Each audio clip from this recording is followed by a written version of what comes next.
World cup 2023 के league matches and हो चुके हैं। अब बारी है नॉकआउट्स की और पहला सेमीफाइनल खेला जाएगा भारत और न्यूजीलैंड के बीच 15 नवंबर को मुंबई के आइकॉनिक वानखेड़े स्टेडियम पर। एक ओर होगी इस वर्ल्ड कप की अनडिफीटेड टीम भारत, तो दूसरी ओर होगी कंसिस्टेंट न्यूजीलैंड। इस बड़े सेमीफाइनल के लिए दोनों टीम्स की प्लेइंग 11 क्या होंगी, किस टीम का पलड़ा भारी है, दोनों टीम्स के बारे में बात करेंगे डिटेल में। तो चलिए स्टार्ट करते हैं। शुरुआत करते हैं दोनों टीम्स की प्लेइंग 11 के साथ। भारत की प्लेइंग 11 की बात करें तो इस मैच के लिए क्या होगी, तो Rohit Sharma, Shubman Gill as an opener, उसके बाद Virat Kohli, Shreyas Iyer, KL Rahul, Suryakumar Yadav, Ravindra Jadeja, Kuldeep Yadav, Jasprit Bumrah, Mohammed Shami and Mohammed Siraj. जिस प्लेइंग 11 के साथ भारतीय टीम पिछले कुछ मैचेस से खेल रही है, वही प्लेइंग 11 इस मैच में भी होगी। इसमें हमें कोई भी बदलाव देखने को नहीं मिलेगा। हाँ, यदि मैच से ठीक पहले कोई प्लेयर अनअवेलेबल होता है या कोई इंजरी इशू होता है तो उस कंडीशन में हमें बदलाव देखने को मिल सकते हैं। उसके अलावा इसी प्लेइंग 11 के साथ भारतीय टीम उतरेगी इस बड़े सेमीफाइनल मुकाबले में। न्यूजीलैंड की संभावित प्लेइंग 11 की बात करें तो Devon Conway and Rachin Ravindra as an opener, उसके बाद Williamson, Daryl Mitchell, Mark Chapman, Glenn Phillips, Tom Latham, Mitchell Santner, Kyle Jamieson, Lockie Ferguson and Trent Boult. मेरे हिसाब से ये टिम साउदी की जगह काइल जेमिसन को लेके आ सकते हैं। उसका रीजन ये है कि काइल जेमिसन के पास जो हाइट है, उस हाइट के चलते उनको एक नेचुरल बाउंस मिलता है और वो बाउंस बल्लेबाजों को परेशान कर सकता है। और यदि सेकंड इनिंग में न्यूजीलैंड बॉलिंग करती है तो उस कंडीशन में उनको यहां पर स्विंग और सीम दोनों प्राप्त होगा। और काइल जेमिसन के पास जो हाइट है, उस हाइट के साथ यदि बॉल स्विंग और सीम होगा तो फिर बल्लेबाजों के लिए मुसीबतें बढ़ सकती हैं। तो मेरे हिसाब से यदि ये चाहे तो टिम साउदी की जगह काइल जेमिसन को लेके आ सकते हैं। इट्स जस्ट माय ओपिनियन, कोई रिपोर्ट नहीं है, कोई अपडेट नहीं है, ये सिर्फ मेरा ओपिनियन है। बट यदि न्यूजीलैंड चाहे तो टिम साउदी के साथ भी जा सकती है, जिसके हाई चांसेस हैं कि न्यूजीलैंड की टीम उसी प्लेइंग 11 के साथ उतरेगी जिसके साथ वो पिछले गेम में उतरे थे। और यदि साउदी भी खेलते हैं तो कोई बुरा डिसीजन नहीं होगा, क्योंकि टिम साउदी भी कमाल के गेंदबाज हैं। अभी तक इस वर्ल्ड कप में ऑफ कलर नजर आए हैं, लेकिन एक्सपीरियंस बॉलर हैं, नई बॉल के साथ कमाल की गेंदबाजी करते हैं और बड़े मैचेस में परफॉर्म करना जानते हैं। तो यदि टीम साउदी के साथ भी जाती है तो बढ़िया डिसीजन होगा। बट मेरे हिसाब से यदि चाहे तो जेमिसन को लेके आ सकते हैं। बट मुझे लगता है कि ये उसी प्लेइंग 11 के साथ जाएंगे जिसके साथ ये पिछले मुकाबले में उतरे थे। अब बात करते हैं पिच की। ये मैच खेला जाएगा मुंबई के आइकॉनिक वानखेड़े स्टेडियम पर। वानखेड़े वैसे तो हाई स्कोरिंग गेम्स के लिए जाना जाता है। इस वर्ल्ड कप में अभी तक इस ग्राउंड पर 4 मैचेस खेले गए हैं, इसमें से 3 बार पहले बैटिंग करने वाली टीम जीती है और 1 बार चेस करने वाली टीम जीती है। वो है ऑस्ट्रेलिया, जहां पर ग्लेन मैक्सवेल ने वो अद्भुत 201 रन की पारी खेली थी। और यदि हम ये कहें कि वो मैच ऑस्ट्रेलिया ने नहीं ग्लेन मैक्सवेल ने जीता था तो शायद गलत नहीं होगा, क्योंकि उस तरीके की पारी थी ग्लेन मैक्सवेल की। तो अभी तक हमने देखा है कि जिस भी टीम ने यहाँ पर पहले बल्लेबाजी की है वो ज्यादातर जीती है। 4 में से 3 बार पहले बैटिंग करने वाली टीम जीती है। और सेकंड इनिंग में यदि आप देखें तो यहाँ पर गेंदबाजों को ठीक ठाक स्विंग और सीम मिलता है। और जिन गेंदबाजों के पास कला है स्विंग कराने की, प्लस जिनकी लाइन लेंथ सॉलिड है, सटीक है, वो गेंदबाज इस पिच पर सेकंड इनिंग में काफी थ्रेटनिंग होते हैं। बट यदि जो भी टीम सेकंड बैटिंग करती है, चेस करती है, उनको संभल कर बल्लेबाजी करनी होगी नई गेंद के सामने। जो शुरुआत के 8 से 10 ओवर हैं, उन ओवर्स में उनको थोड़ा संभल कर थोड़ा अच्छे से बल्लेबाजी करनी होगी। और यदि चेसिंग टीम उस फेस को निकाल लेती है तो फिर बल्लेबाजी उनके लिए आसान हो जाएगी, क्योंकि सेकंड इनिंग में यहाँ पर मदद होती है, लेकिन वो मदद शुरुआत के ओवर्स में होती है 8 से 10 ओवर या मैक्सिमम जाएगा तो 10 से 12 ओवर। उसके बाद आप देखें तो बॉल स्विंग सीम उतना नहीं होती है, तो बल्लेबाजी आपके लिए आसान हो जाएगी, चेसिंग कंफर्टेबल हो जाएगी। बट जो भी टीम सेकंड बैटिंग करेगी उसको शुरुआत का ये जो कठिन फेस है 8 से 10 ओवर का, वो निकालना होगा। उसके बाद ही वो चेस को आसान बना सकते हैं। और यदि उन्होंने जल्दबाजी की या ज्यादा हड़बड़ी मचाई तो फिर उनके लिए मुसीबतें बढ़ सकती हैं।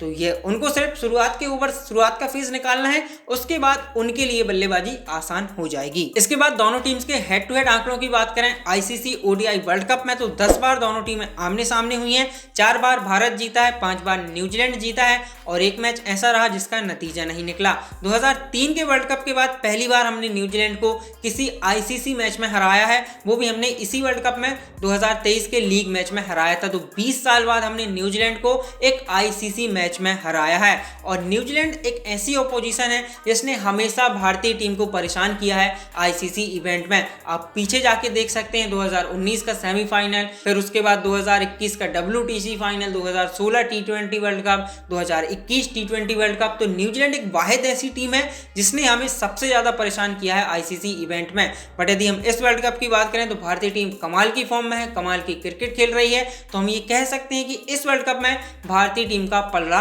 भारी है। अब जरा दोनों टीम्स की बात कर लेते हैं। शुरुआत करते हैं भारतीय पॉइंट ऑफ व्यू से। नंबर 1 न्यूजीलैंड की बल्लेबाजी। नो डाउट भारत की गेंदबाजी कमाल की फॉर्म में है, चाहे वो तेज गेंदबाज हो या फिर स्पिनर्स हो। लेकिन न्यूजीलैंड इकलौती एक ऐसी टीम है जिसने भारतीय बॉलिंग यूनिट पर अटैक किया था लीग मैच में, जहां पे आप देखें तो डैरेल मिचेल और रचिन रविंद्र इन दोनों ने भारतीय गेंदबाजी पर अटैक किया था। चाहे वो कुलदीप हो, जडेजा हो, चाहे वो सिराज हो, सभी पर इन्होंने अटैक किया था।